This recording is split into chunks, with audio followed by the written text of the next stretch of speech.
Baik, kita mulai aja karena ini setiap kegiatan silaturahmi umumnya diisi dengan tausiah. Assalamualaikum warahmatullahi wabarakatuh. Waalaikumsalam warahmatullahi wabarakatuh. Alhamdulillah nahmaduhu wa nasta'inu wa nastaghfiruh wa na'udzu billahi min syururi anfusina wa min sayyiati a'malina may yahdihillahu fala mudhillalah wa man yudhlil fala hadiyalah. Asyhadu an la ilaha illallah wa asyhadu anna Muhammadar Rasulullah. Allahumma shalli ala Muhammad wa ala alihi wa sahbihi ajmain, amma ba'du. Fa ya ibadallah usikum wa iyya bi taqwallah wa la tamutunna illa wa antum muslimun. Qala Allah Ta'ala fil Qur'anil Karim, a'udzu billahi minasyaitonir rajim. Ya ayyuhalladzina amanu taqullaha haqqa tuqatih wa la tamutunna illa wa antum muslimun. Shadaqallahul azim. Masyarul muslimin dan muslimat, staf dan pejabat IPK Koskoro 1957. Dalam kesempatan ini tentu yang pertama-tama yang harus kita ucapkan adalah rasa syukur kita kepada Allah Subhanahu wa Ta'ala karena kita sampai hari ini masih diberi kesehatan, diberi petunjuk hidayah sehingga kita masuk bulan Syawal. Kita artinya sudah menjalankan tugas dan kewajiban kita untuk melaksanakan ibadah puasa 1 bulan penuh. 1 Syawal telah kita lalui dan di situ banyak makna-makna yang harus kita jelaskan di sini. Puasa ini mungkin kita sudah hafal semua, disebutkan di dalam Al-Baqarah 183, ya ayyuhalladzina amanu kutiba alaikumusiyam kama kutiba alal ladzina min qablikum la'allakum tattaqun. Jadi puasa ini memang diwajibkan dan diperintahkan di dalam Al-Qur'an bahwa kita harus puasa dan dalam rangka untuk meningkatkan ketakwaan kita. Yang artinya, hai orang-orang beriman, diwajibkan bagi kamu berpuasa sebagaimana diwajibkan bagi orang-orang terdahulu agar takut, agar bertakwa. Nah, oleh sebab itu, syukur ini kenapa? Kita telah jalankan 1 bulan penuh. Kita dalam keadaan sehat, walaupun dalam kondisi tanggap darurat, kitanya masih dalam keadaan sehat terus, dijauhkan oleh Allah terhadap wabah COVID-19 ini. Ini syukur, harus syukur sekali kepada Allah. Coba kalau kita diberi penyakit di dalam keadaan bulan puasa, mungkin kita tidak akan mungkin melakukan ibadah dengan sempurna. Maka salah satu yang kita lakukan sebelum puasa kemarin, kita minta agar kita disampaikan di bulan Ramadan. Yang kedua, agar kita disehatkan dalam bulan Ramadan sehingga kita dapat melaksanakan ibadah dengan baik. Oleh sebab itu, Allah firman, memberikan firman di dalam Al-Quran, Ibrahim 7, la in sakartum la azidannakum wa la in kafartum inna azabi lasadid. Sesungguhnya kata Allah, apabila kamu bersyukur atas nikmatku, akan aku tambah nikmat itu. Dan apabila kamu kufur terhadap nikmatku, azabku sangat pedih. Nah, artinya syukur di sini, alhamdulillah kita telah diberi kesempatan masuk bulan Ramadan, telah melaksanakan ibadah bulan Ramadan dengan baik. Dan kita harapkan tambahan yang akan diberikan oleh Allah, kita akan melanjutkan puasa-puasa di masa-masa yang akan datang, diberi kesempatan oleh Allah. Masyaallah muslimin wal muslimat yang dimuliakan oleh Allah. Dalam kesempatan ini, puasa kita berbeda dengan puasa-puasa yang tahun-tahun yang lalu. Puasa dalam kondisi kita harus banyak di rumah. Kita beribadah di rumah. Tetapi perlu diyakini bahwa puasa kita itu yang saya rasakan jauh lebih nikmat.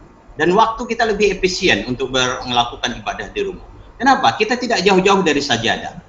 Tidak jauh ajan kita langsung siap.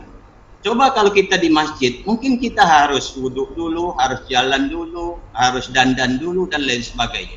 Tapi karena di rumah, kenikmatan yang kita rasakan jauh lebih nikmat dan bahkan lebih khusyuk.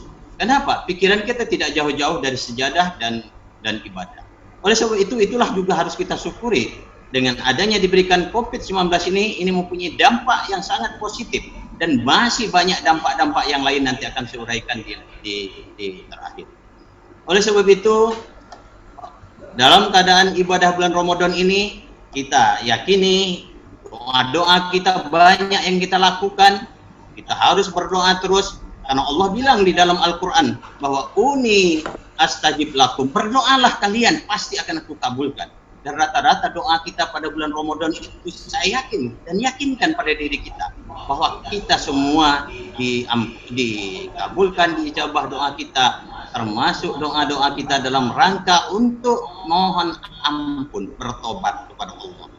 Kita harus tobat nasuha pada bulan Ramadan itu agar semua dosa-dosa kita dihapus atau diampuni oleh Allah. Dan kita harus yakinkan bahwa pada hari ini, pada 1 Syawal kemarin, bahwa dosa-dosa kita sudah bersih dan kita masuk pada masa-masa 11 bulan yang akan datang. Oleh sebab itu, kita doa kita selalu lakukan terus, dan kita banyak mendekatkan diri kepada Allah. Semua ibadah kita lakukan, baik kita tadarus Al-Quran, karena Al-Quran itu wajib kita baca di dalam bulan puasa itu, karena itu adalah merupakan hudan linnas. Syahrul Ramadan allazi unzila fil Quran hudan linnas, kata Allah. Al-Quran itu adalah petunjuk bagi umat manusia. Oleh sebab itu harus kita baca, kita pahami, kita mengerti, sehingga nanti kita bisa aplikasikan dalam kehidupan kita, sehingga kita akan jauh lebih sempurna. Karena ibadah tanpa ilmu tidak mungkin bisa sempurna. Oleh sebab itu, semua aturan-aturan Allah ada di dalam Al-Quran agar kita dapat melaksanakan ibadah kita dengan baik. Selanjutnya, mungkin ada hal-hal yang perlu kita lihat dari ibadah, dari selama ibadah itu tadi, karena Allah ingatkan kepada kita selaku hambanya, wa ma khalaqtul jinna wal insa illa liya'budun. Itu adalah Al-Jariyat 56 disebutkan oleh Allah, bahwa sesungguhnya kita di dalam kehidupan ini hanya semata-mata untuk beribadah kepadanya. Jin dan manusia diciptakan untuk beribadah kepadanya. Pengertian ibadah ini artinya luas. Arti luas ini artinya apa yang harus kita lakukan? Semua aktivitas kita pasrahkan kepada Allah, lillahi ta'ala. Sehingga apapun yang kita lakukan, termasuk kita ngajar, termasuk kita bekerja sebagai staf, termasuk kita ibadah mahdoh, termasuk kita zikir, termasuk kita mencari nafkah, itu semua adalah ibadah. Menolong orang, memberikan sedekah, semua akan menjadi ibadah apabila kita serahkan merupakan sebagai hamba Allah di dalam merangkulnya kehidupan ini, yaitu melakukan semata-mata untuk beribadah kepada Allah. Jadi jangan diartikan kalau ibadah itu hanya ke masjid, zikir di atas sejadah, bukan. Tetapi semua memimpin rumah tangga pun ibadah, mendidik anak-anak ibadah, mengajarkan anak cucu kita ibadah, semua akan menjadi ibadah apabila kita lakukan dengan lillahi ta'ala dan karena Allah semata-mata. Nah, oleh sebab itu doa-doa yang kita lakukan tadi di dalam bulan Ramadan tadi, dalam beribadah yang kita lakukan dan dijamin dikabulkan, uni pastajib lakum tadi, itu artinya doa kita pasti dikabulkan. Hanya mungkin yang kita rasakan itu berbeda-beda apa yang kita terima. Salah satu contoh kita berdoa dinyatakan oleh Rasulullah SAW bahwa kalau kita berdoa itu pertama cash and carry diberikan kepada kita. Kita minta rezeki, minta duit, mungkin akan dapat rezeki saat itu. Itu namanya cash and carry. Itu cara Allah memberikan kepada kita, dan itu memang sudah dianggap oleh Allah memang tepat waktunya. Yang kedua adalah doa-doa kita akan dikabulkan dengan ditunda oleh Allah. Karena Allah tahu persis momen yang paling tepat doa yang akan dikabulkan. Mungkin sekarang butuhnya, nanti, sehingga akan diijabah oleh Allah nanti di waktu momen yang tepat. Yang kedua, mungkin doa kita akan dikabulkan dengan doa pengganti, substitusi, di mana doa kita minta duit tetapi nyatanya tidak. Kita diberi anak kita mau masuk bukan tinggi negeri sehingga bayarannya murah, itu rezeki. Kita diberi kesehatan juga rezeki, itu yang kita minta dan pasti akan dikabulkan Allah. Dan bahkan terakhir disebutkan di dalam sunnah Rasul bahwa doa terakhir benar-benar tidak diberikan di dunia dan akan diberikan di akhirat sebagai tambahan timbangan pahala kita di akhirat, agar kita akan jauh lebih baik hidup di akhirat nanti. Itu kira-kira cara Allah mengabulkan doa-doa yang kita minta, dan kita yakinlah bahwa semua doa yang kita panjatkan pada bulan Ramadan kemarin akan diijabah oleh Allah Subhanahu wa taala. Yang kedua adalah yang akan saya sampaikan dalam kesempatan kesempatan ini istiqomah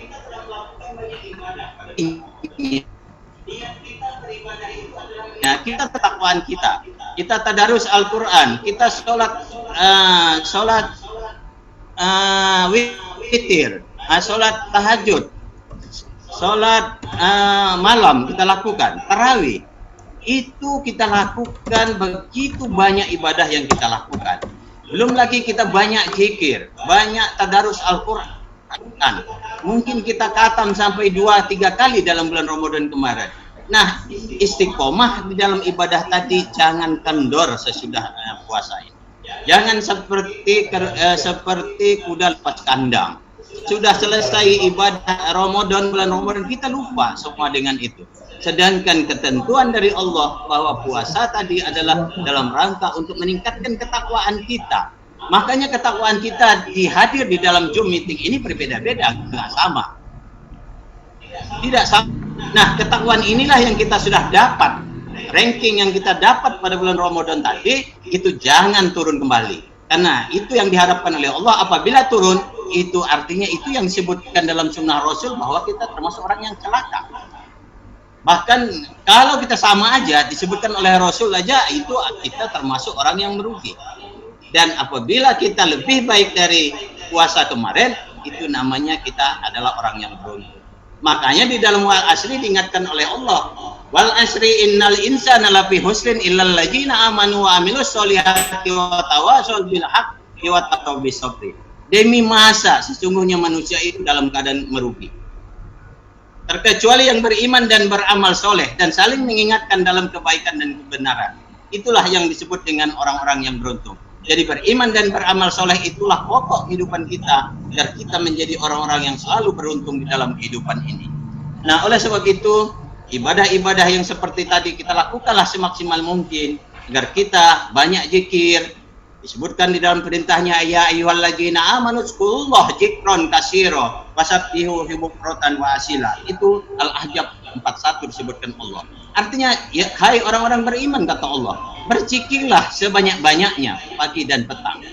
Bahkan disebutkan di dalam Al-Quran, alladzina amanu wa tatmainnu qulubuhum bizikrillah ala bizikrillah tatmainnu qulub. Diingatkan oleh Allah di dalam Al-Quran, barang siapa yang berzikir dengan orang yang berzikir dengan Allah, hatinya akan tenang. Maka berzikirlah selalu dengan Allah agar hatimu selalu tenang. Makanya dengan COVID-19 ini kita banyak tidak ketenangan, takut semua. Bahkan jangan kita takut berlebihan. Nah, untuk mengurangi takut berlebihan tadi, lakukanlah zikir sebanyak-banyaknya kepada Allah agar kita mampu menahan diri kita. Kita yakin bahwa semua musibah itu adalah seizin Allah yang disebutkan di dalam berapa ayat Al-Quran, masuk disebutkan di dalam Yasin 19, bahwa semua musibah adalah kehendak Allah. Kalau kita yakin itu, kita telah melakukan ikhtiar dengan sebaik-baiknya, insya Allah kita akan lebih tenang, lebih diikuti dengan banyak mendekatkan diri kepada Allah dan membaca tadarus Al-Quran. Saya yakin itu ketenangan akan kita dapat dalam rangka kehidupan kita sehari-hari. Dan kita wajib fastabiqul khairat, disebutkan di dalam Al-Baqarah 184 bahwa kita berlomba-lomba membuat kebajikan di muka bumi ini. Jangan berlomba-lomba membuat kerusakan, sehingga dampaknya kita diuji sekarang dalam rangka masa depan kita yang lebih baik. Selanjutnya, yang ketiga yang akan saya sampaikan, saya hanya 3 subjudul saja. Yang ketiga yaitu transformasi atau terjadi perubahan pada diri kita. Apa yang terjadi perubahan di dalam diri kita? Allah telah memberikan kepada kita dengan segala macam, memberikan rezeki yang disebutkan di dalam Toha 81, "Kulu min thayyibati ma razaqnakum wa la taqrabihi fayahilna 'alaikum ghadab wa man yahlil 'alaihi ghadab faqad hawa." Itu Toha 81. Itu Allah telah menjanjikan rezeki kepada kita. Belum talak 2 dan 3. Wa man yattaqillaha yaj'al lahu mahrajan wa yu'min haitsu la yahtasibun, kata Allah. Apabila kamu bertakwa, akan aku beri rezeki yang tidak diduga-duga. Itu janji Allah. Nah, kita telah diberi rezeki. Itu satu modal hidup kita sekarang. Yang kedua, kemarin telah diberikan puasa kepada kita dalam rangka meningkatkan takwa kita. Itu juga merupakan modal kita. Yang ketika kita masih diberi hidayah sampai hari ini, itu juga modal dasar kita. Begitu juga kita diberi kesehatan sampai hari ini, itu juga modal dasar kita untuk beribadah. Jadi ingat bahwa dengan adanya modal-modal yang telah diberikan Allah tadi, itu dalam rangka kita untuk merubah diri kita agar kita jauh lebih baik di masa-masa yang akan datang, yang disebut dengan transformasi tadi. Dan jauh lagi kita sekarang ada dua macam perubahan yang harus kita lakukan. Pertama adalah perubahan kalbu kita. Perubahan kalbu yang kita harus lakukan adalah pertama berdasarkan beberapa bulan-bulan puasa ini adalah tentang takwa kita. Takwa kita telah meningkat, telah berubah dari sebelum kita belum puasa. Artinya sudah terjadi perubahan. Nah, oleh sebab itu takwa ini harus kita pertahankan, jangan turun kembali, agar kita pada tingkat ibadah kita mempunyai ketakwaan yang berprestasi dan lebih baik di mata Allah. Makanya Allah sering menyebutkan bahwa akhir dari kehidupan kita itu hanya takwa yang akan inna akramakum indallahi atqakum, kata Allah. Akhir dari kehidupan kita adalah ketakwaan kita yang akan dinilai oleh Allah Subhanahu wa taala. Oleh sebab itu yang akan perlu terjadi perubahan pada diri kita. Yang kedua, terjadi perubahan pada diri kita adalah ilmu agama, ilmu pengetahuan. Yakinlah ya bahwa ilmu yang kita bangga-banggakan di kampus ini semua adalah bersumber dari Al-Quran. Jadi salah betul kalau kita menganggap bahwa ilmu ini adalah ilmu tersendiri ditemukan oleh orang tertentu. Ilmu Al-Quran itu telah diturunkan, diwahyukan oleh Allah 1004 tahun yang lalu. Namun ilmu itu adalah dikembangkan oleh orang-orang tertentu, bahkan orang-orang kafir. Tetapi awalnya contoh ilmu kedokteran oleh Ibnu Sina, itu orang muslim. Aljabar orang muslim, ya. Belum lagi ilmu falak orang muslim semua. Namun kita lalai sebagai hamba Allah dalam rangka beriman untuk mengembangkan ilmu, sehingga banyak ilmu itu diadop oleh orang-orang bukan Islam atau non muslim. Oleh sebab itu seperti marketing, kita yakin betul marketing itu level marketing, multi level marketing adalah ilmu baru. Tidak. Ilmu level marketing itu ilmu yang telah disebutkan bahwa kita kalau menanam satu sebesar jarah pun itu akan dibalas oleh Allah. Sebagai contoh untuk mengupas multi level marketing, Allah mengingatkan kepada kita agar kita saling mengingatkan dalam kebenaran dan kesabaran di dalam wal asri tadi. Contoh kalau umpama ada seorang preman, kita ingatkan agar dia mulai kembali kepada jalan Allah. Kita rayu, kita baikin, akhirnya dia kembali ke jalan Allah. Apa yang terjadi? Berarti dia akan menjadi orang soleh. Nah, nanti kalau dia kawin, pasti istrinya akan diajak menjadi soleha. Nah, apa yang terjadi ini kita akan memetik hasil suatu kebajikan dari mereka itu. Selanjutnya, dari situ juga nanti anak-anak mereka akan menjadi soleh dan soleha. Kita akan mendapatkan juga. Itu namanya teori multi level marketing yang dikembangkan oleh sekarang, sebenarnya mengadop dari teori-teori Al-Quran yang ada dalam Al-Quran. Banyak lagi teori-teori yang kita lakukan. Nah, oleh sebab itu Allah ingatkan di dalam Al-Quran, di dalam Mujadilah 11, yarfa'illahu alladzina amanu minkum walladzina utul ilma darajat, kata Allah. Hai orang-orang beriman, ya belajarlah dengan ilmu dan beriman.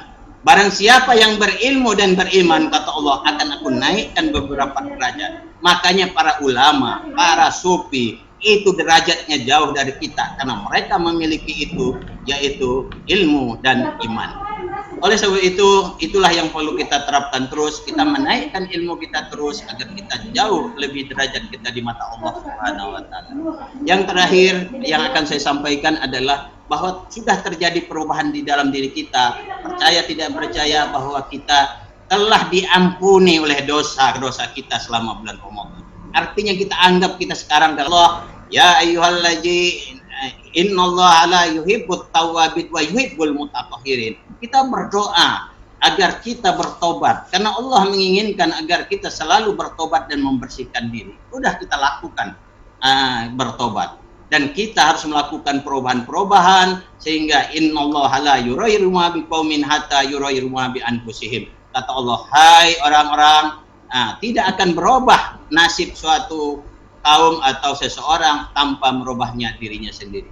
Oleh sebab itu, marilah kita pastabikul khairat, kita berlomba-lomba untuk memperbaiki diri kita, merubah diri kita, sehingga akhirnya saya tutup dengan salah satu ayat, yaitu Al-Maidah 35, ya ayyuhalladzina amanu taqullaha wabtaru ilaihi wasilah wajahidu fisabilihi la'allakum tuflihun.